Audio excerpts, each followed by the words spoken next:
Welcome to Austin, Texas. Once known as the live music capital of the world, is now the mecca of creativity. From tech to film, comedy to cuisine, welcome to the city where keeping it weird is the norm.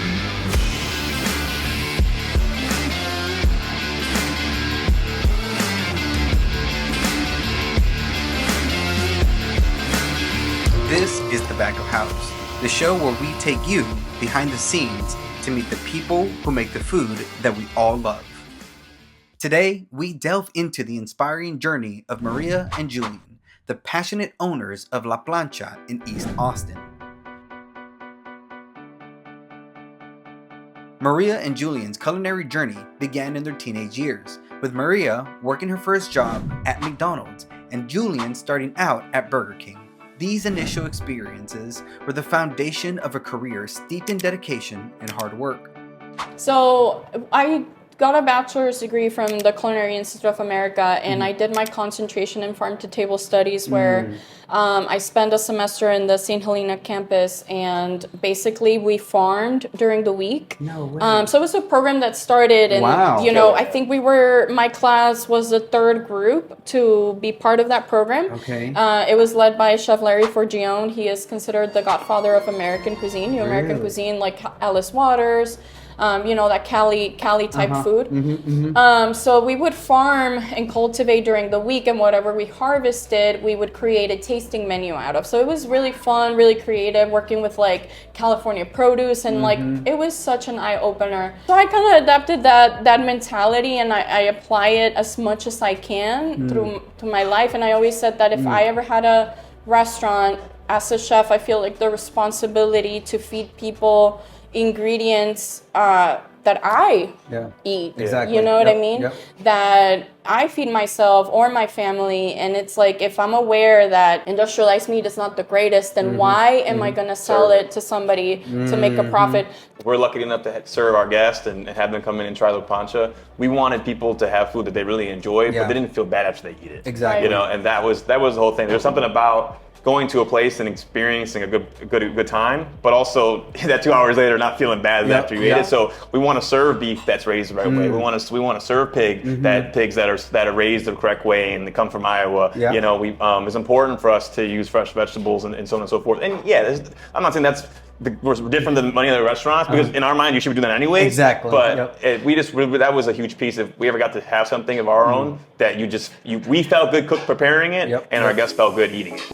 Their roots run deep in family and culture. Growing up, Mariha learned the art of cooking from her grandmother, infusing her dishes with the warmth and authenticity of her heritage.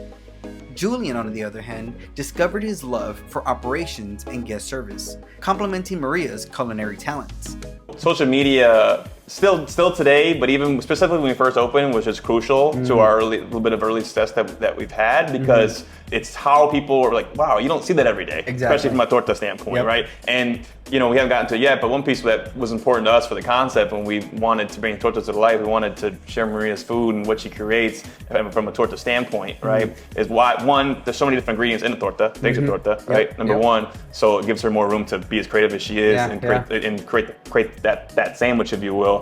But also they film so well, and to watching a reel or two on Instagram and seeing how we prepare a torta, it's cool to the eye. So that was super impactful. And one reason why we thought tortas were the route that we really wanted to bring to the city and bring to East Austin is we thought they were underappreciated. I think like a torta, it's like a taco. It can be anything. The fillings are endless. It's not just your traditional like jamón, lechuga, tomate, aguacate, queso, cebolla, mayonesa. I can use one right there. That was good. Jamón, lechuga, tomate, aguacate, queso, cebolla, mayonesa. Jamón, lechuga, tomate, aguacate, queso, cebolla, mayonesa. Like you're in the ice cream truck.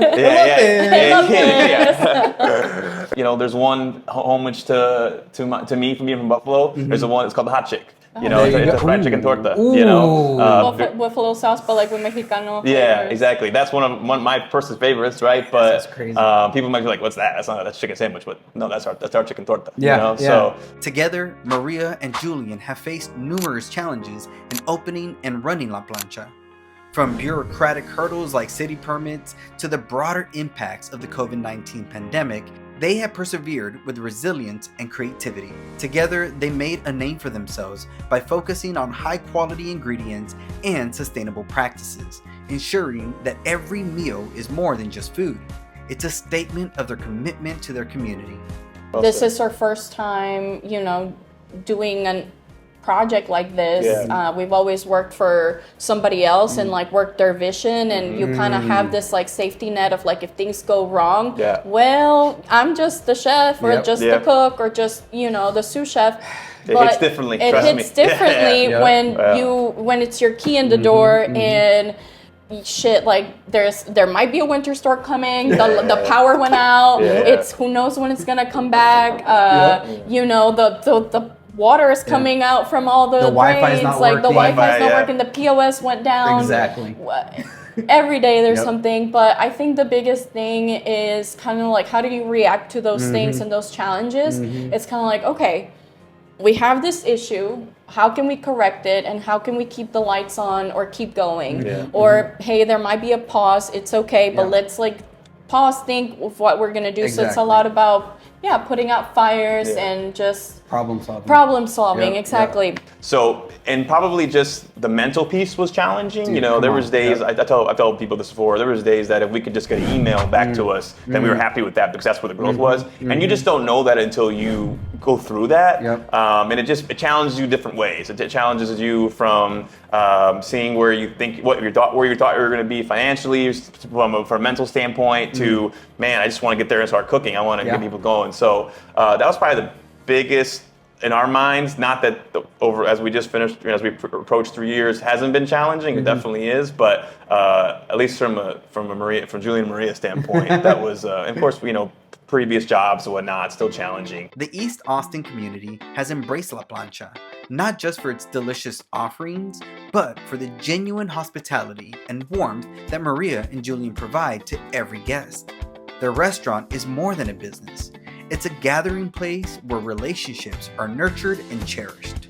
There's times, either an event happened or I've told Mariha, hey, maybe we should open at 10, and she goes, no, we can't. I have regulars that come in at 9. I know who's coming right at 9, and even if it's only 4 people, I'm like, you don't understand. I have this family that it's a couple, and they have young daughters like in college and high school, and they come religiously every Saturday between 9 a.m. and 9:30. Shout out Ken. And they tell me that my breakfast tacos is what gets them through the week. That's awesome. And I'm just like, oh my gosh, like I have a responsibility to feed these people, so I have to show up. And he's like, hey, but like let's rest, or like you need to rest. And I'm like, no, like I have to serve these people. Like, someone asked what your age gap, what your demographic was, it'd be hard for us to say it. But that was the whole idea. Call that the smartest plan or not, that was what we wanted to create. We didn't want to put us in one bubble. That was definitely a Mexican restaurant. No doubt. We are also catering to the masses. Looking ahead, Mariha and Julian dream of expanding their reach, continuing to grow alongside their vibrant community that has supported them from the very beginning. Thing longevity, we would love to have a bigger place where we could have more seating, still the same concept, still probably have some sort of counter service where you can watch us make your tortas. Closed up 24 and look over the year, and we plan to do 25. And, all these things that we want to accomplish, all these things we want to do, and we constantly have conversations like, let's just knock these 3, 4, 5 things out and see how they parlay us to the next step. And that's one thing that showed us, as we've been in the space, we've been here. Things don't happen overnight. This restaurant didn't happen overnight. But the idea is to be focused on what you're working towards, So and letting things happen too. Kind of like when you're too in control or like controlling every single aspect of everything. Sometimes you even prevent things from flowing the way they should. So sometimes it's being able to say like, hey, okay, I need to step back, chill a little bit, let things flow, and see, and applying that, you can see right away like, wow.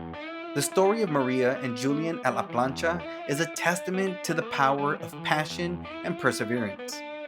If I had listened to people in my career like tell me you shouldn't, no, it's not for you, what are you doing? I would not be here today because my whole life has been no, no, no, no, no, Exactly. no, no.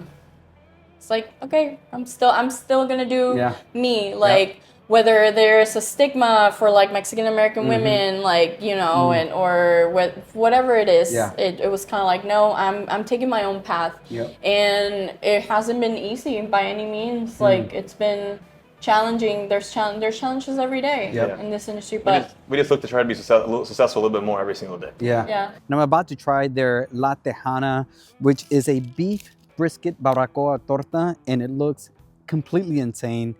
Let's go ahead and take a bite. Now this is definitely gonna be a two-hander. You squeeze it. Oh yeah, oh yeah. There it is.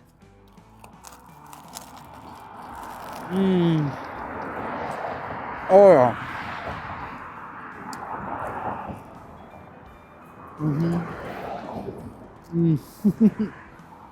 Oh my gosh, this is good. Now, as I scarf this delicious torta down, let me remind you to comment, like, and subscribe to the channel. And not just that, share this with somebody who's a foodie in your life. 2 thumbs up, man. Hell yeah. Thank y'all so much for watching. And until next time, we'll see you at the back of house.